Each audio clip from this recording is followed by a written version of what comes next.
E, A, ah,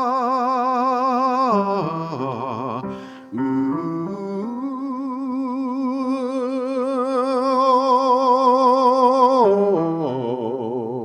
Yeah, what was your question?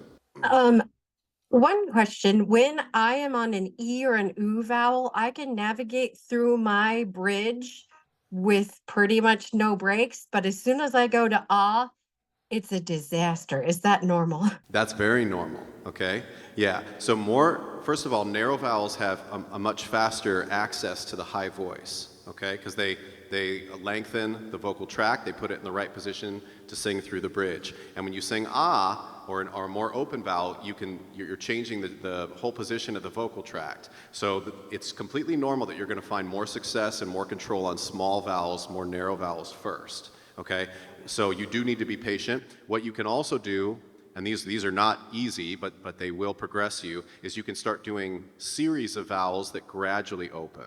Okay, so for instance, say E, A, ah.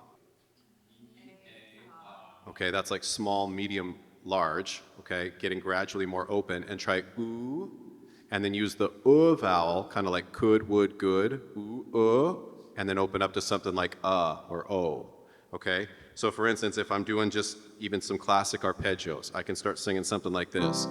E, A, ah, ooh.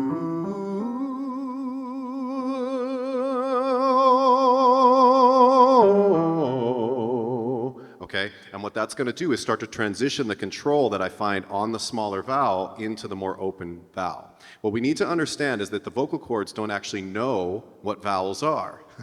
Okay, the vowels are all made up way above the instrument. They're made up in the mouth and the articulators, so the vocal cords don't really care. But what happens is when you change too suddenly, the vocal cords can lose their compression, too much air can move too fast, you can get too loud too quickly, and so it can make the whole instrument very unstable. So that's why if you come up and you can maintain that smaller control, that smaller vowel, and then gradually open it up front without changing the balance that you're singing with back behind, you'll start to find the same success on more open vowels, but it just takes a little bit of practice. Very, very normal for people to feel like they have more control on smaller vowels, okay? Yes, Naomi. Right there.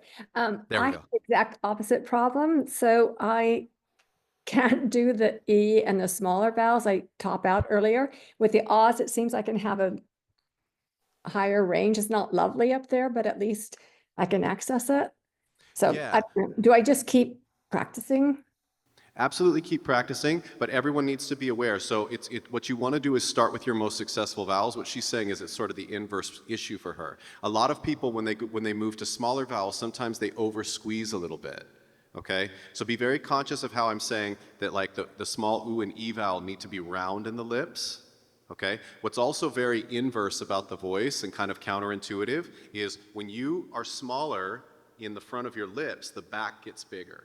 Ooh, ee, okay? And that's what's giving us hopefully success. If you widen the front thinking that you need more space, ooh, ee, actually then everything in the back collapses and closes down. So the front of your articulators and the back of your throat kind of work conversely like this.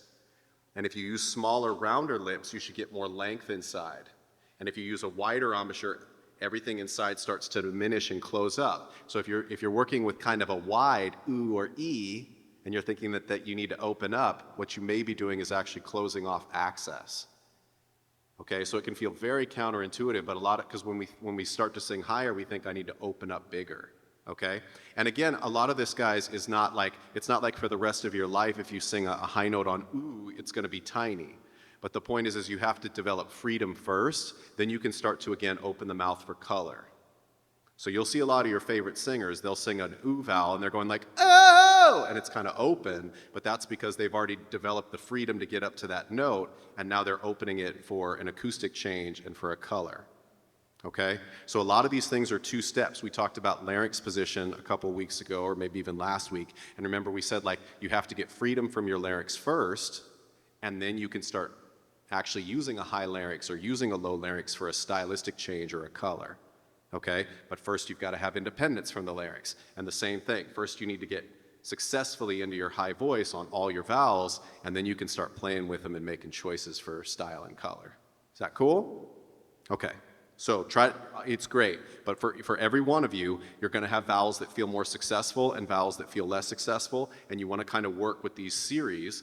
In your case, Naomi, I might recommend that you work it backwards. So maybe you go like ah, e, and you start with something more open, o, u, oo, and you start with your success on the more open feeling, and you try to transition that to the smaller vowel without feeling it squeeze out.